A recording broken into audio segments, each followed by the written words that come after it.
Hello dear students, welcome to Motion online. और हम लोग इस चैप्टर में पुष्पी पादपों के लैंगिक जनन में प्रजनन की प्रक्रिया सीख चुके थे।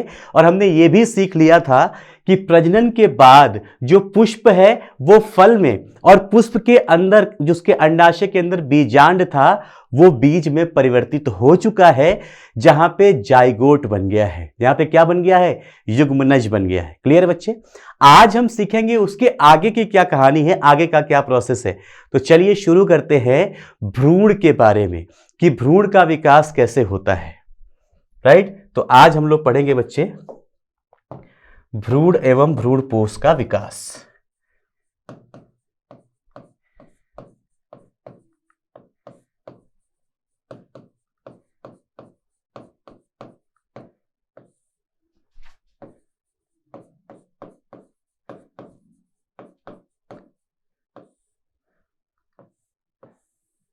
क्या पढ़ेंगे? भ्रूण एवं भ्रूणपोष का विकास। भ्रूण कैसे बनता है पादप के अंदर। तो आप लोगों ने पिछले लेक्चर में देखा था कि हमने किया क्या था कि हमने पुष्प लिया था और पुष्प के अंदर जो अंडाशय के भीतर था, अंडाशय के भीतर जो बीजांड उपस्थित था, इस बीजांड के अंदर हमने दोहरा निषेचन किया था ना, द्विनिषेचन किया था, सिखाया था आपको। और यहां पे एक बना लिया था आप लोगों ने युग्मनज, और दूसरा बन गया था यहां पे ट्रिपल फ्यूजन करके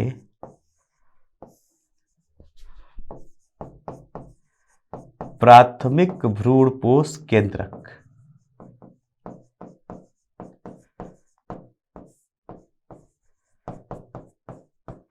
यस और नो बच्चे? तो जब हम आगे की बात करते हैं, प्रजनन के बाद की बात करते हैं कि कैसे पादप के अंदर भ्रूणपोष व भ्रूण का निर्माण होता है, तो ये जो युग्मनज होता है, इस युग्मनज के अंदर होते हैं समसूत्री विभाजन। युग्मनज में क्या होता है? समसूत्री विभाजन। और बहुत सारे समसूत्री विभाजन के पश्चात यहां से भ्रूण का विकास होता है। यहां से क्या बन जाता है? भ्रूण बन जाता है। और जब भ्रूणपोष केंद्रक को देखते हैं तो भ्रूणपोष केंद्रक के अंदर होता है मुक्त केंद्रकीय।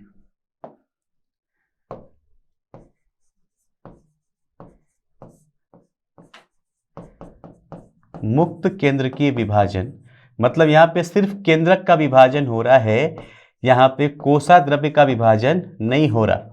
क्या होता है? मुक्त केंद्रकीय विभाजन। और इस मुक्त केंद्रकीय विभाजन से यहां पे बन जाता है भ्रूणपोष। यानी भ्रूणपोष का बनना और भ्रूण का बनना दोनों ही किसका परिणाम है? दोनों ही निषेचन की क्रिया का परिणाम है। मतलब निषेचन होगा तो निषेचन के बाद अंडाशय के अंदर भ्रूण व भ्रूणपोष दोनों का विकास हो जाएगा। यस और नो? भ्रूण और भ्रूणपोष दोनों का विकास हो जाएगा निषेचन के पश्चात। यहां तक की बात क्लियर है बेटा? अब जरा और आगे बढ़ेंगे और देखेंगे कि कैसे यहां पे भ्रूण और भ्रूणपोष के विकास की बात हमको समझना है। हमें क्या समझना है? पुष्प के अंदर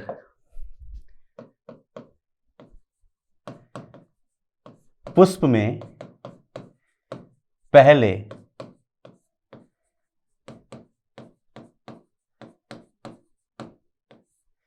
भ्रूणपोष का विकास होता है। पहले किसका विकास होता है?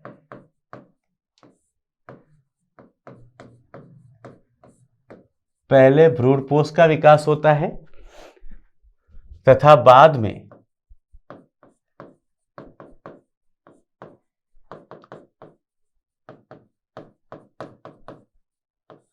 भ्रूणीय विकास प्रारंभ होता है। पहले भ्रूणपोष बनेगा, फिर बाद में क्या होगा? भ्रूणीय विकास होगा।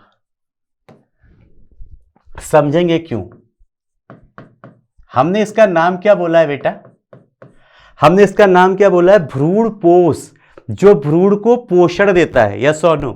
जो क्या करता है? भ्रूण को पोषण देता है, उसे क्या बोलते हैं? भ्रूणपोष। यहां पे पहले भ्रूणपोष इसलिए बनेगा, पहले बना हुआ भ्रूणपोष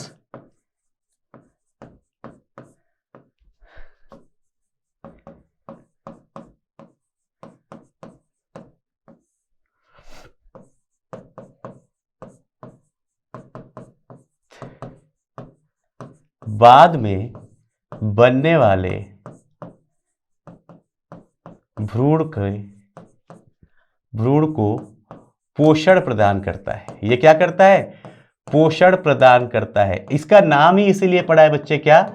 भ्रूण पोष पड़ा हुआ है नाम, क्योंकि ये क्या कर रहा है? पोषण प्रदान कर रहा है। समझ में आया?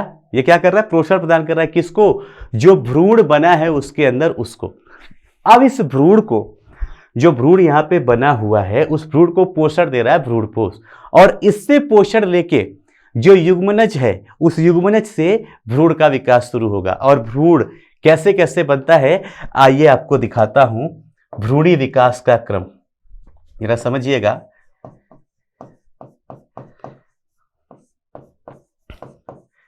भ्रूणी विकास कैसे होता है। जो हमने युग्मनज बनाया था, युग्मनज एक गोलाकार कोशिका थी।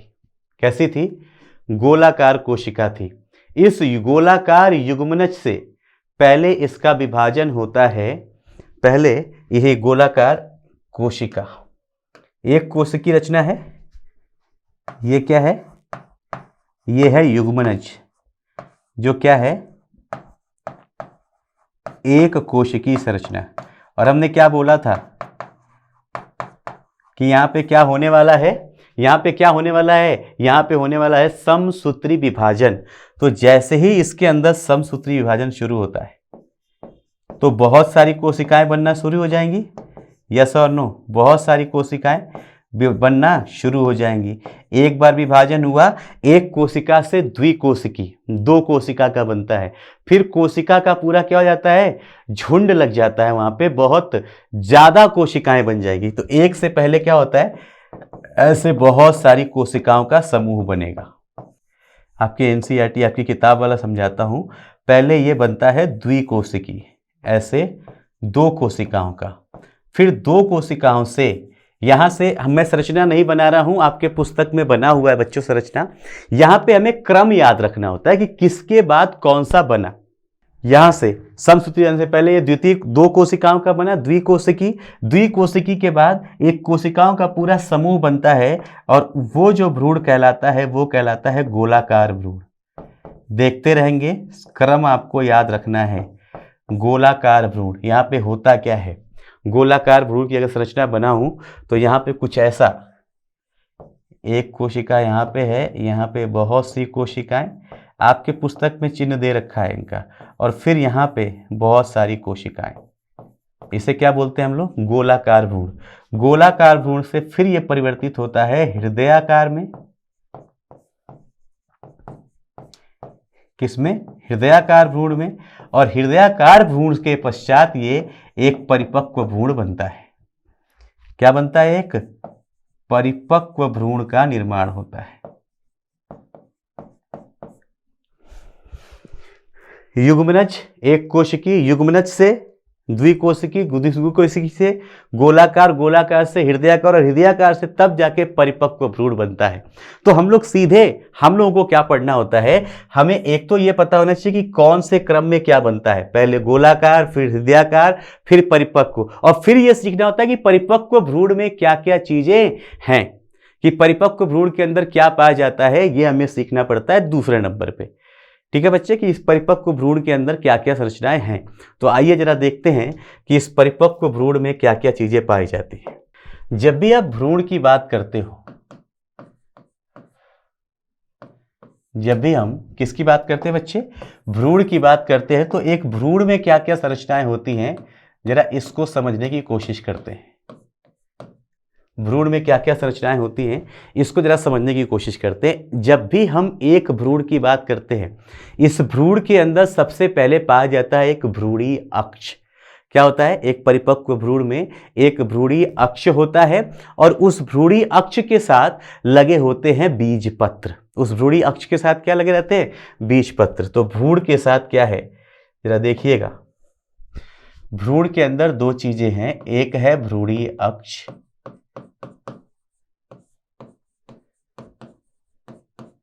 और इस भ्रूणी अक्ष के साथ लगे होते हैं बीज पत्र। अब सवाल होता है कि ये बीजपत्र क्या है, ये भ्रूणी अक्ष क्या है। तो जरा समझिए, जो जब भ्रूण का विकास होता है तो भ्रूण के विकास होते समय सबसे पहले एक ऐसी अक्ष बनती है, एक एक्सिस बनती है ऐसे। इस संरचना को हम बोल देते हैं क्या, भ्रूणी अक्ष। और जो वहां पे भ्रूण विकसित हो रहा है वो भ्रूण पोष से न्यूट्रिशन जो खाना ले रहा है उस खाने को एक पत्रक के रूप में, एक पत्ती के जैसी संरचना के रूप में अपने भ्रूण के लिए एकत्र कर लेता है। कभी कभी वहां पे अगर हम देखते हैं इनके ऊपर कभी कभी जो पत्रक की संरचनाएं हैं वहां पे एक पत्रक होते हैं, कभी कभी द्विपत्रक होते हैं। कुछ भ्रूण के विकास में यहाँ पे जो बीजपत्र हैं, बीजपत्र क्या है, ये ऐसे पत्र हैं, देखो लिख रहा हूं मैं, ये जो संरचना है ये क्या बनी, ये बनी बीजपत्र। बीजपत्र क्या होते हैं, ऐसे पत्र जो भ्रूण के बीज अवस्था में, जब भ्रूण, बीज पढ़ेंगे तो समझ में आएगा, बीज के अंदर क्या होता है, भ्रूण ही होता है। जो भ्रूण के बीज अवस्था में भ्रूण को पोषण देते हैं,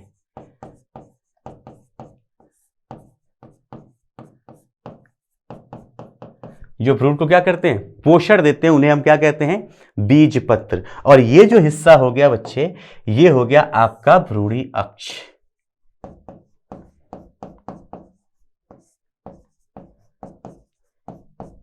ये हो गया आपका भ्रूणी अक्ष। इस अक्ष के इस सिरे पे नीचे के तरफ, यहां से करते हैं, बीजपत्र के ठीक अगर लेवल की बात करूं तो भ्रूणी अक्ष का कुछ हिस्सा बीजपत्र के ऊपर है, कुछ हिस्सा बीजपत्र के नीचे है। यस और नो, कुछ बीजपत्र के ऊपर है, कुछ बीजपत्र के नीचे। जो ऊपर वाला है उसे बोलते हैं, उसे हम बोल देते हैं, ऊपरी हिस्से को बीजपत्रोपरिक, बीजपत्र के ऊपर का हिस्सा, जिसे हम इंग्लिश में बोलते हैं इपिकोटाइल। और एक हिस्सा जो बीजपत्र के नीचे का है इसे बोलते हैं अधो बीज पत्रोपरिक।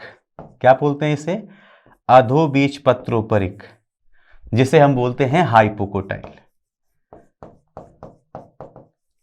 समझ में आ रहा है, बीजपत्र में एक हो गया एपिकोटाइल और एक हो गया बच्चे क्या, हाइपोकोटाइल।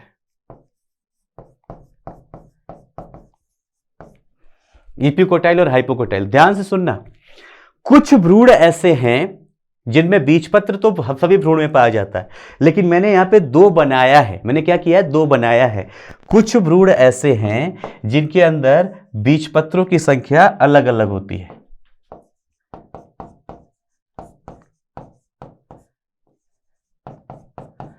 और बीजपत्र की संख्या के आधार पर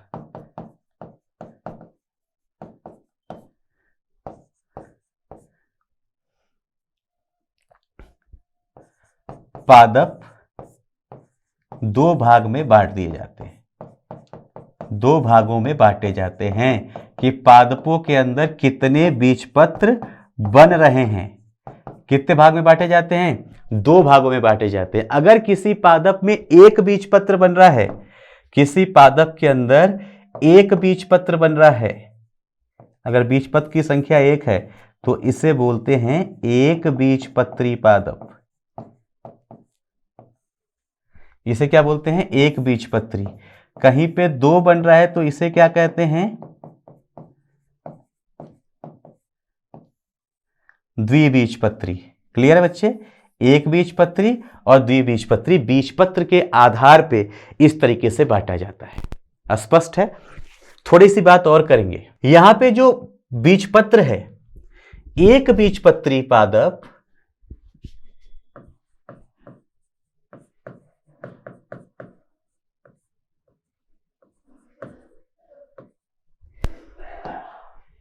एक बीजपत्री पादप, जो एक बीजपत्री पादप है, संपूर्ण भ्रूणपोष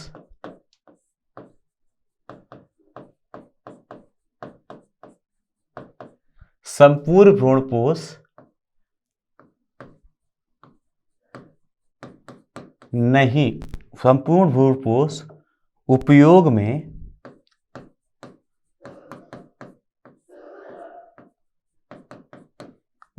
में नहीं ले पाता। कौन नहीं ले पाता? जो एक बीजपत्री है वो संपूर्ण भ्रूणपोष को उपयोग में नहीं ले पाता है, अतः कुछ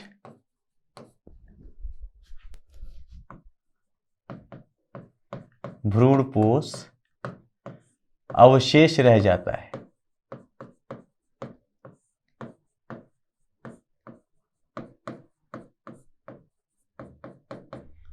क्या कह देता है? अवशेष रह जाता है। दूसरा सुनिए, द्विबीजपत्री में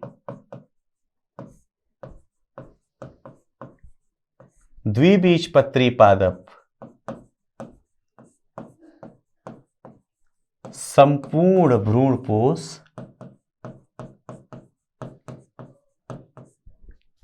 उपयोग में ले लेता है।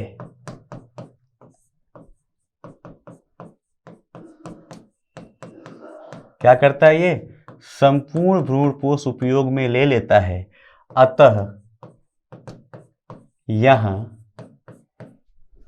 यहां कोई भी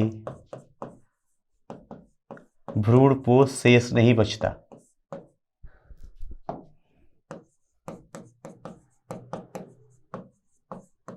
शेष नहीं बचता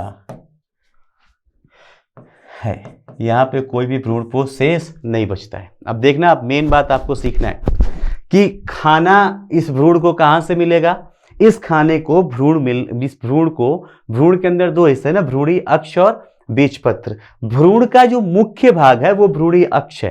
पता है क्यों? मैंने बताया इपिकोटाइल और हाइपोकोटाइल। आपको एक बात और बताता हूं, इस इपिकोटाइल का जो नीचे वाला सिरा है यही बीज के अंदर से निकल के मूलांकुर बनाता है, जहां से क्या बनेगा? जड़ बन जाता है। अब आया समझ में? यही क्या बना देगा? भविष्य का जड़। और ये वाला जो हिस्सा है, ये हिस्सा प्रांकुर बनाता है, जहां से क्या बन जाता है बच्चे? तना। तो ये जो भ्रूण है, ये भ्रूण ही सारा काम कर रहा है पादप के अंदर। अभी हम लोगों ने अभी भ्रूण व भ्रूणपोष देखा है। हमने क्या देखा? भ्रूण व भ्रूणपोष। भ्रूण की संरचना समझ में आ गई। भ्रूणपोष क्या है? जो भ्रूण को पोषण दे रहा है। बस वहां पे जब प्राथमिक केंद्रक बना था, मैंने बनाया भी है, प्राथमिक भ्रूणपोष केंद्रक बना था, तो इसके अंदर मुक्त केंद्र की विभाजन से भ्रूणपोष का निर्माण हो गया। जो भ्रूणपोष क्या कर रहा है? ये भ्रूणपोष पोषण दे रहा है। क्या कर रहा है बच्चे? पोषण प्रदान कर रहा है। किसको पोषण प्रदान कर रहा है? भ्रूण को। किसको पोषण प्रदान कर रहा है? भ्रूण को। खत्म बात। समझ में आया? अब जब इसकी संरचना हमने देखी कि भ्रूण कैसे डेवलप हुआ, तो समझ में आया कि भाई परिपक्व भ्रूण में भ्रूणी अक्ष होगा और बीजपत्र होंगे। बीजपत्र क्या है? ये भ्रूण जो है वो खाना, वो पोषण ले रहा होता है। किससे? भ्रूणपोष से। तो वो भ्रूणपोष से जब खाना ले रहा है तो वो अपने पास एक पत्रक के रूप में उस खाने को संचयित कर लेता है कि उसे भ्रूणपोष से बार बार खाना ना मांगना पड़े। भ्रूण के साथ पत्रक जुड़ा है, वहां पे खाना आके रख दिया जाता है, वहां से ये खा लेता है। जब यहाँ खाना खत्म होता है फिर रख दिया जाता है, फिर खा लेती है। अब मैंने क्या बताया कि अगर कहीं पे एक ही बीजपत्र है, समझो ना यार, खाना रखने की जगह एक ही है, पेट इसका एक ही है भ्रूण का, तो भ्रूण एक ही पेट में खाता है तो सारा का सारा भ्रूणपोष नहीं खा पाता। और अगर भ्रूण दो पेट में खाता है तो उस पादप के अंदर उपस्थित सारा का सारा भ्रूणपोष खा जाता है। समझ में आया? तो इसी वजह से जो बीज है या कितने बीजपत्र हैं भ्रूण के अंदर, उसके हिसाब से हमने बोल देते हैं एक बीजपत्री पादप और द्विबीजपत्री पादप। समझ में आया? तो ये जो संरचना बनी, और क्लियर करेंगे और आगे बढ़ेंगे। ये जो संरचना बनती है, संपूर्ण संपूर्ण संरचना, भ्रूण और भ्रूणपोष की बात हमने जो किया है, ये कहाँ बनती है? ये बनती है बीज के अंदर। अब जरा देखिए, मैंने जानबूझ के बीज पहले नहीं पढ़ाया, बीज बाद में पढ़ेंगे ताकि आपको कितनी आसानी से समझ में आएगा कि बीज क्या है। जरा देखिए बीज क्या है, बीज के अंदर कौन कौन सी संरचनाएं बनी। यहां से जब जैसे ही आप लोगों ने याद करना बहुत अच्छे से,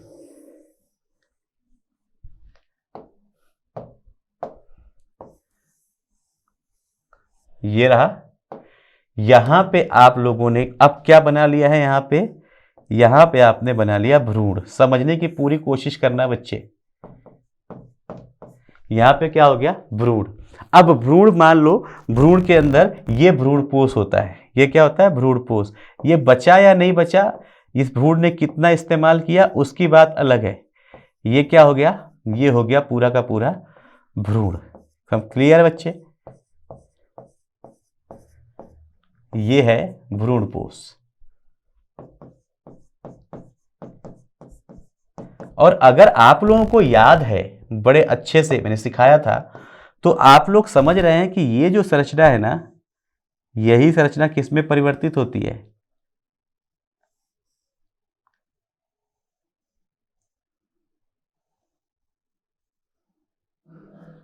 यही संरचना जो बीजांड हमने बनाया था,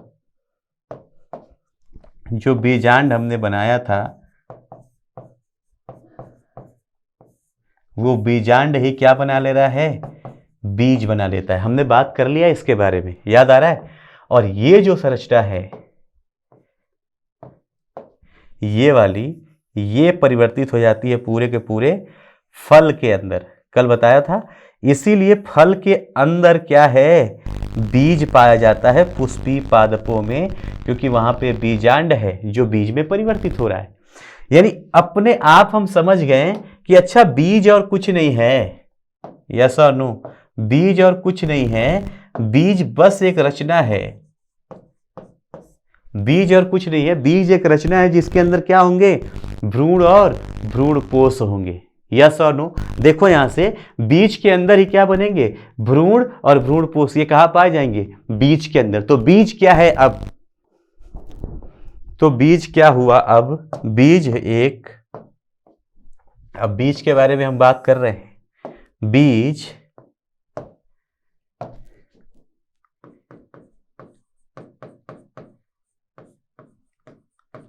आवृत्त बीजी पादपों में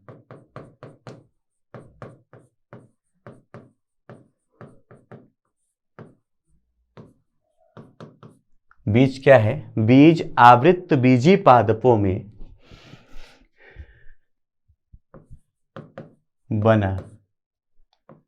बनी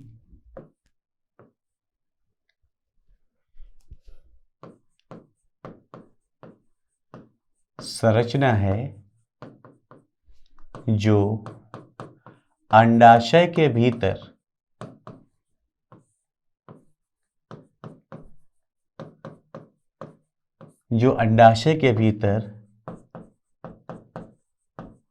निषेचन के पश्चात, जो कहां पे? अंडाशय के भीतर निषेचन के पश्चात बीजांड के रूपांतरण से बनती है। यस और नो बच्चे? कैसे बनती है? बीजांड के रूपांतरण से बनती है। स्पष्ट है ये बात? कैसे बना ये? बीजांड के रूपांतरण से बीज बनता है। क्लियर? ध्यान से देखेंगे। बीज के भीतर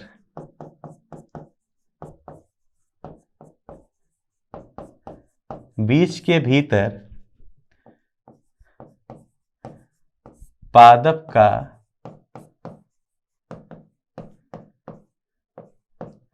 भ्रूण पाया जाता है। क्या पाया जाता है? पादप का भ्रूण पाया जाता है। देखो, बीज के अंदर भ्रूण है। दूसरा, बीज के भीतर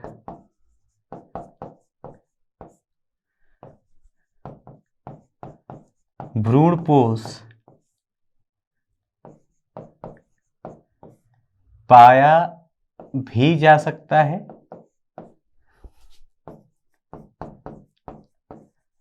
पाया भी जा सकता है तथा संभव है कि ना भी पाया जा सके।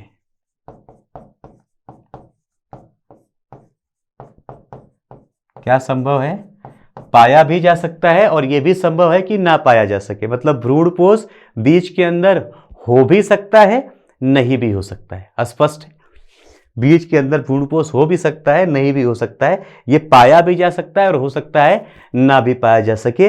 ये बात हो गई। क्लियर है बच्चे? अब जरा देखना बीज के प्रकार। बीज के प्रकार किस बेसिस पे? भ्रूणपोष है या नहीं है, पहले तो इसके पर रहे।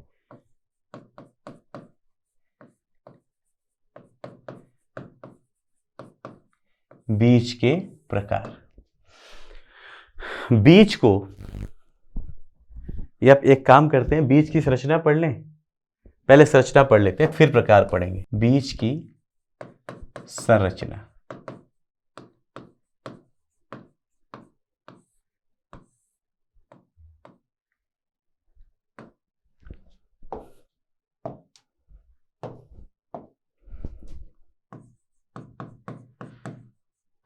बीज मुख्यतया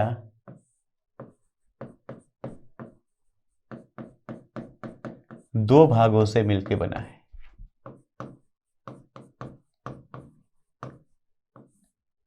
कितने भागों से मिलकर बना है? दो भागों से मिलकर बना है। बीज मुख्यतया दो भागों से मिलकर बना है।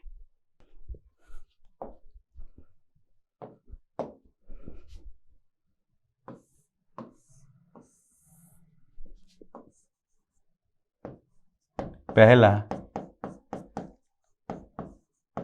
बीजावरण, और बीज के अंदर क्या है? भ्रूण। दो ही चीजें हैं बीज में, एक तो बीजावरण है और क्या है? भ्रूण है। ध्यान से देखना, बीज के जब आवरण को देखते हो तो बीजावरण में भी दो हिस्सा है।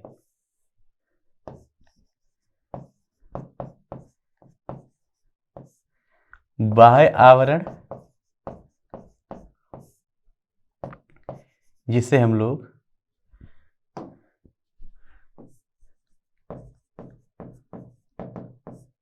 और अंतः आवरण।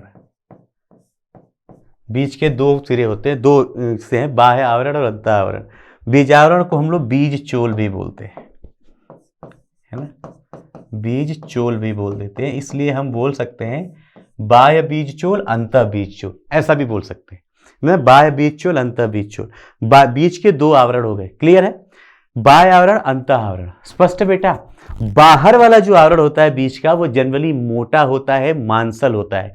जब आप लोग मटर का छिलका उतारते हो या चने को पानी में भिगोने के बाद जो चने का छिलका उतारते हो, वो जो चना है ना, वो एक बीज है।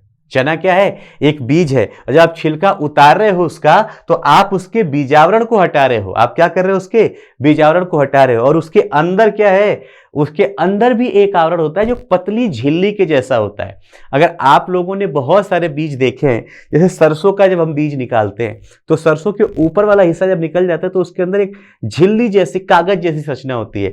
तो यह क्या होता है? यह मोटा व मांसल होता है। बाह्य बीजावरण कैसा होता है? यह मोटा व मांसल होता है। अंतः बीजावरण कैसा होता है? अंतः बीजावरण होता है पतला, कागजी, मतलब बहुत पतला कागज जैसे रेशेदार होता है। ये मांसल नहीं होता। ये कैसा होता है? रेशेदार होता है। क्लियर? अंदर भ्रूण है। भ्रूण में क्या है आप लोगों को पहले से पता है। भ्रूण में क्या है आप लोगों को पहले से पता है। क्या क्या चीजें हैं भ्रूण में?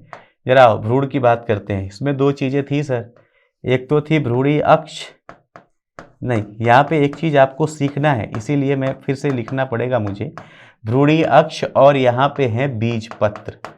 हम लोगों ने ये भी देख लिया, हम लोगों ने ये भी देख लिया कि कुछ बीज के अंदर जो बीजपत्र की संख्या है वो 1 हो सकती है और कुछ बीज के अंदर बीजपत्र की संख्या 2 है। एक बीजपत्र है तो इसे हम बोलते हैं एक बीजपत्री। ध्यान देना, अब थोड़ा सा और बढ़ाऊंगा एक लेवल, एक बीजपत्री बीज जिसके अंदर 1 है, जिसके अंदर 2 है उसे क्या बोलेंगे? द्विबीजपत्री बीज। ये भी क्या है? बीज। ये भी सीड है, ये भी सीड है, ये भी बीज है, ये भी बीज है। यस और नो? और इनसे जो पादप उत्पन्न होंगे, बीज का मतलब पादप ही उत्पन्न होंगे, इससे जो पादप उत्पन्न होगा वो बोला जाएगा एक बीजपत्री पादप।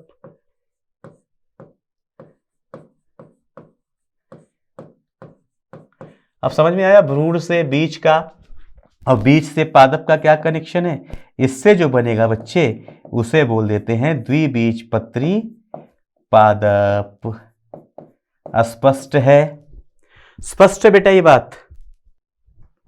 बात स्पष्ट है? आइए जरा देखिए, इस तरीके से बीज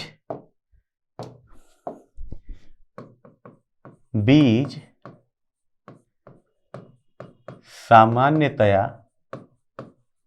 प्रसुप्त अवस्था में पाए जाते हैं। कैसे होते हैं ये? प्रसुप्त अवस्था में पाए जाते हैं।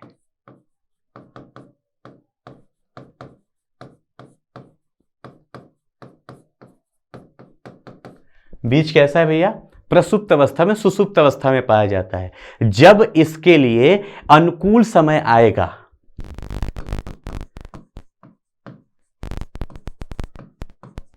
अनुकूल स्थितियों में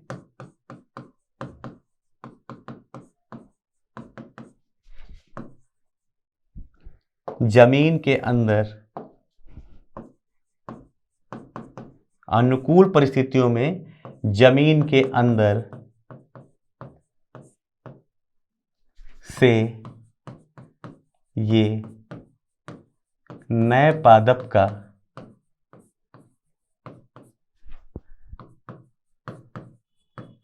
निर्माण करते हैं।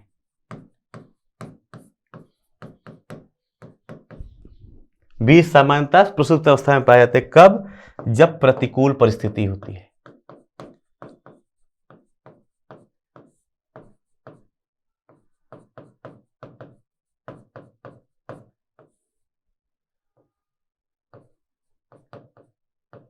प्रतिकूल परिस्थिति में। अब क्या बोल रहे हैं फिर सुनो। प्रतिकूल परिस्थिति में ये क्या करते हैं? नए पादप का निर्माण करते हैं। ध्यान सुनो। अतः बीज एक अनुकूल समय से दूसरे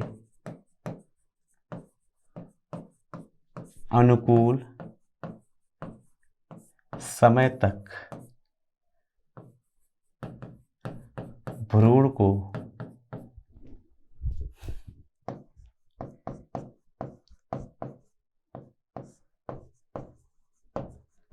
जीवित रखने की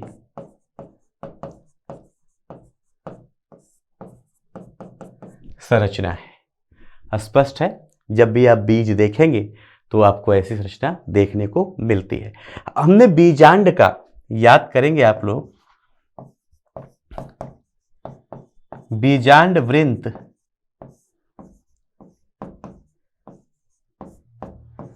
बीज पर जहां जुड़ता है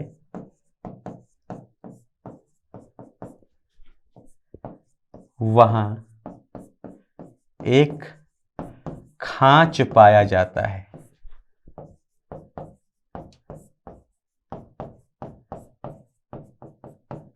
जिसे नाभिक या हाइलम कहते हैं।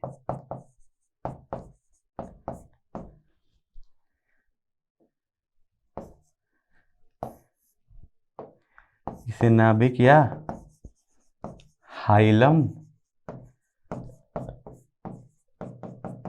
कहते हैं। क्लियर है बच्चे? इतनी बात हो गई बीज की, हमने बीज पढ़ लिया। इसके बाद इस अध्याय का आखिरी हिस्सा होगा जहां पे हम लोग एक बात रह गई है जो करेंगे, वो है बीज भी पढ़ लिया, फल का बनना। चलो बच्चों, बीज के बाद देखते हैं फल, है ना। वैसे तो अब आपको सारी बातें समझ में आ चुकी हैं कि फल क्या है, कैसे बना है। फल भी क्या है? फल भी निषेचन के परिणाम स्वरूप बना है। यस और नो? पुष्पीय पादपों में निषेचन का जो परिणाम है वो अंडाशय किस में परिवर्तित हो गया है? फल में। तो यहां पे दो बातें बस हैं आपको करने के लिए। पुष्पीय पादपों में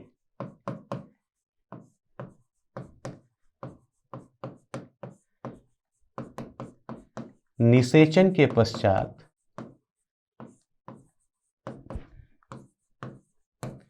पुष्पीय पादपों में निषेचन के पश्चात सभी पुष्पांग, निषेचन के पश्चात क्या होता है? सभी पुष्पांग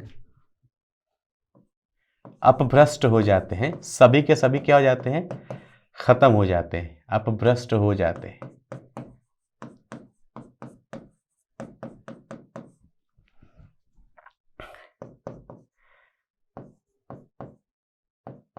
पादप पर सिर्फ, पादप पर केवल निषेचित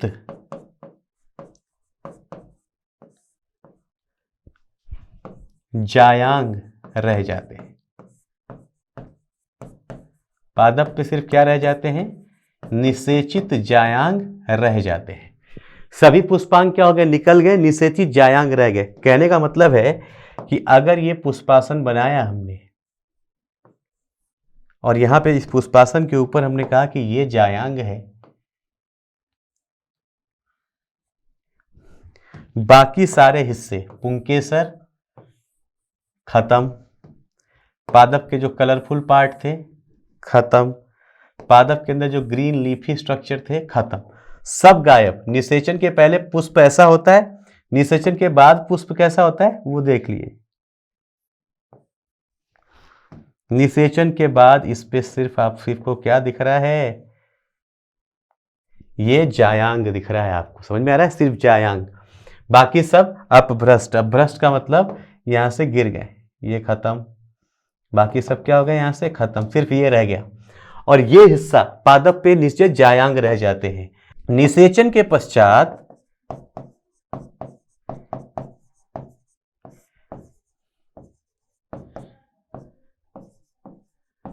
निषेचन के पश्चात जायांग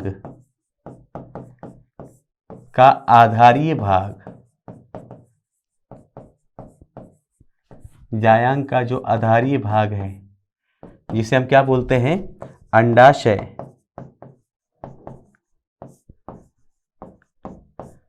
फल में परिवर्तित हो जाता है। अंडाशय किस में परिवर्तित हो जाता है? फल में परिवर्तित हो जाता है। ये लीजिए, यानी फल कैसे बना? निषेचन के पश्चात अंडाशय के फल में परिवर्तन से, जो हमने पहले भी सीख लिया है। हम कोई नई बात नहीं पढ़ रहे, हमने पहले ही पढ़ लिया है। यहां से क्या बन गया? फल, है ना। तो ये हमने बोला कि भाई यहां पे क्या हो रहा है? निषेचन के बाद ये जो हिस्सा है, ये जो हिस्सा है ये क्या बन गया? एक फल बना देता है। समझ में आ रहा है? इसीलिए इसीलिए समझेंगे,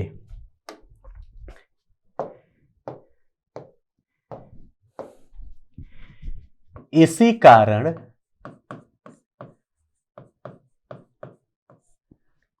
कारण पुष्पीय पादपों को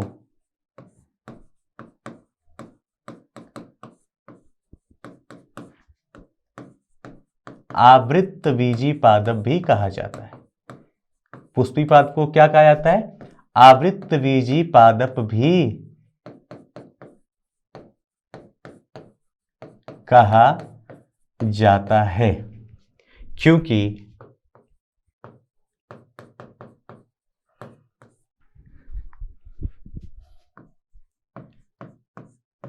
फल बनने के कारण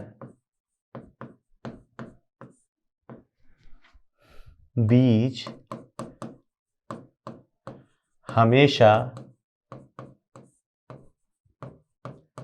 फल व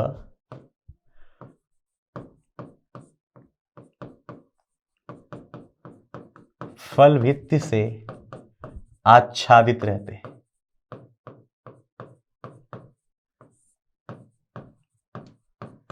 क्या रहते हैं? आच्छादित रहते हैं, घिरे रहते हैं, है ना। ये बात आपको समझ में आ गई, हमने देख लिया, है ना, पहले दिखा दिया क्योंकि बड़ी बड़ी क्लियर सी बात है बच्चे। अब एक बना देता हूं बड़ा सा फिर से, जिसमें हम सिर्फ 2 संरचनाएं पढ़ेंगे। ये हो गया बीच में हमारा क्या, बीजांड। अब इसके अंदर क्या है वो हमें नहीं दिख रहा। ये हो गया बीजांड, और इसके बाहर ये जो पूरी की पूरी संरचना है वो हो गई फल। यस और नो?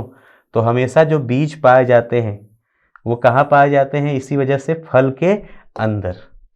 समझ में आया? तो ये बन गया आपका फल, और फल के अंदर है बीज। अब यहां पे ना आपको 2 चीजें ध्यान देनी है। ये चीज तो समझ गए, आवृत्त बीजी क्यों बोलते हैं पुष्पी पादपों को, कि बीज क्या होगा, ढका होगा। अब आपको 2 चीजें ध्यान देनी है।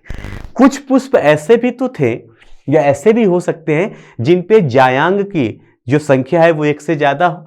यस और नो? पढ़ाया है मैंने उनको, युक्तांडपी और विमुक्तांडपी पढ़ा रखा है आपको। जायांगों की संख्या क्या हो, 1 से ज्यादा हो। जब कभी ऐसा होता है जहां पे जायांगों की संख्या 1 से ज्यादा है, वहां पे बीज की संख्या भी 1 से ज्यादा बनती है। क्या बन जाती है? 1 से ज्यादा बीज बनते हैं। जैसे आपका पपीता, क्योंकि जितने जायांग उतने उसके अंदर अंडाशय, उतनी जगह पे बनेंगे बीज। जैसे आपका पपीता, देखा है पपीता? जैसे आपके खरबूज और तरबूज, उनके अंदर बहुत सारे बीज। यस और नो बच्चों? वो ज्यादा बीज क्यों? क्योंकि वहां पे जो अंडकों की संख्या है वो भी क्या है, ज्यादा है। स्पष्ट है? जहां पे ज्यादा जायांग, ज्यादा अंडाशय, ज्यादा बीज यानी ज्यादा भ्रूण, वहां पे भ्रूण अपने आप कई बनेंगे। यस और नो? देखना, मैं आपको सिखा रहा हूं।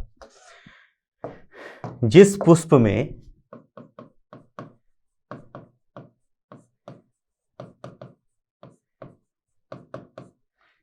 पुष्प में जायांग की संख्या ज्यादा,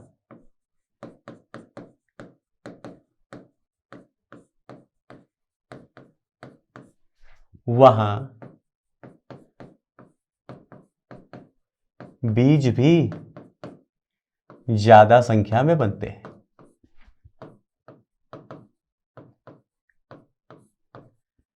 बीज भी क्या है, ज्यादा संख्या में बनते हैं।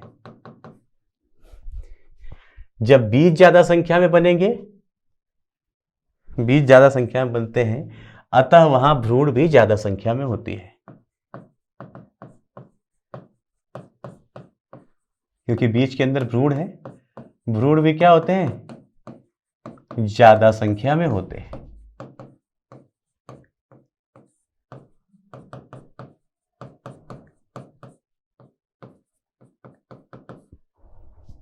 भ्रूण भी क्या होते हैं बच्चे, वहां पे ज्यादा संख्या में होते हैं। अब मेरे बच्चे बहुत अच्छे से ध्यान देना, एक छोटी सी बात और।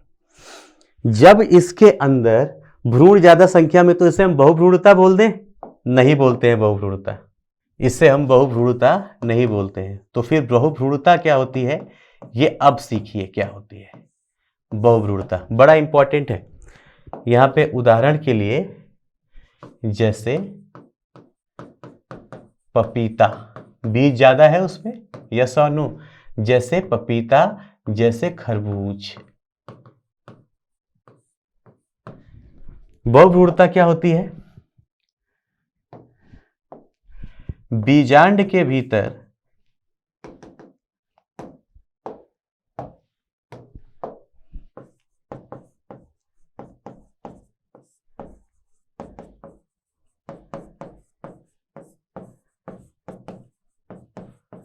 बीजांड काय की कोशिकाएं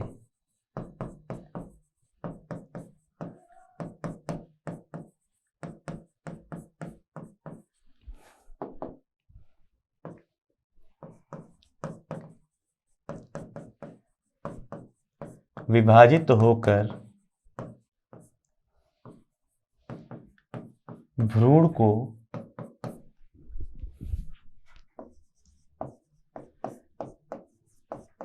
कई हिस्सों में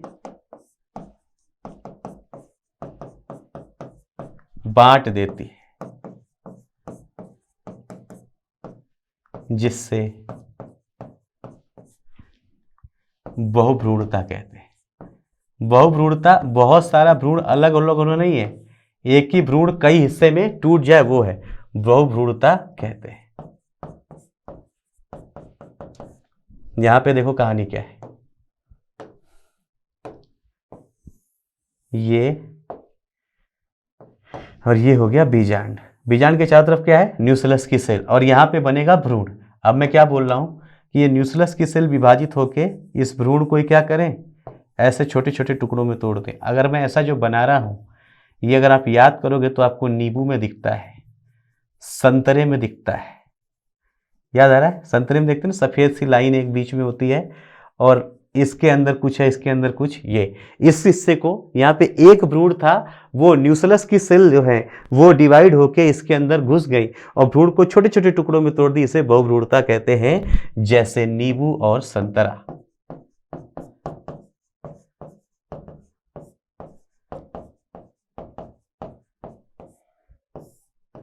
जैसे नींबू और संतरा। क्लियर है बच्चे।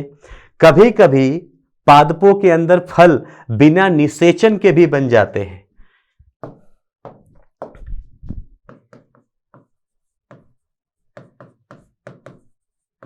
कभी कभी बिना निषेचन के ही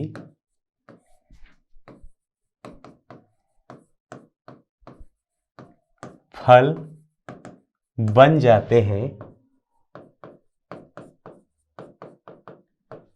यह प्रक्रिया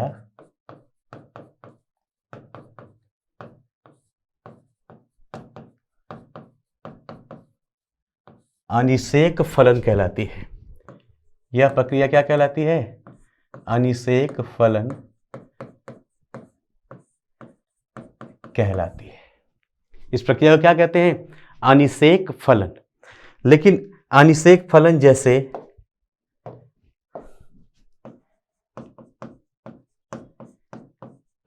सेब, अनानास, चेरी आदि, यहां पे क्या होता है, अनिषेक फलन होता है, पार्थेनोकार्पी होता है। बट मुझे आपको क्या सिखाना है, बेसिकली इस चैप्टर का आखिरी पॉइंट, असंग जनन।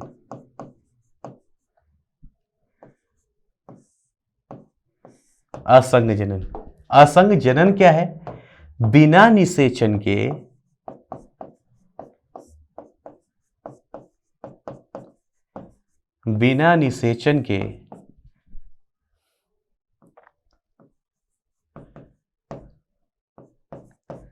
भ्रूण व बीज का बनना।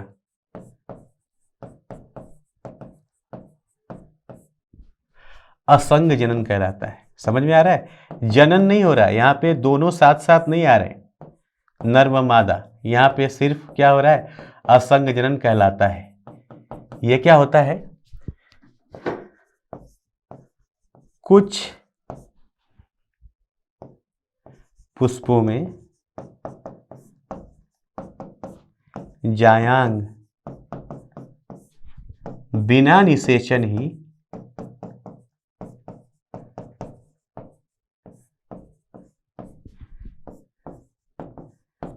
बीज का विकास कर देता है।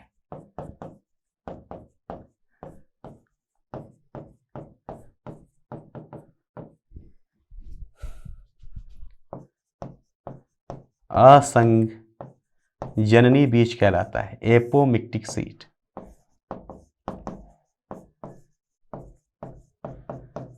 क्या कहलाता है, असंग जननी बीज कहलाता है। समझ में आया, बिना प्रजनन के ही बीज बन जाए उसे क्या बोलते हैं, असंग जनन बोलते हैं। लास्ट में यही है ना, बहुभ्रूणता भी पढ़ा दी असंग जनन भी पढ़ा दिया, आपका सारा कोर्स हो गया, मतलब सारा चैप्टर हो गया खत्म। असंग जनन क्या है? बिना प्रजनन के बीज का बनना असंग जनन कहलाता है। समझ में आ गया बच्चे? अब सोचो, जब प्रजनन होता था तो प्रजनन में अवनमन की समस्या है, लगता था कि यार यहाँ पे दो विपरीत टाइप के आए, परागण अच्छा हो तब जाके अच्छा बनेगा। यहाँ पे एक अच्छा बीज बना लिया तो वो बार बार आप उससे हमेशा अच्छी प्रजाति बनाते रहेंगे। इसलिए ये ना किसानों के लिए बहुत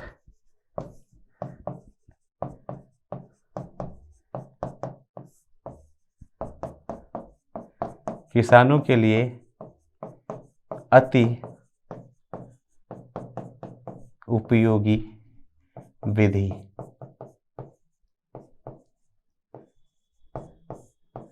अतः असंग जननी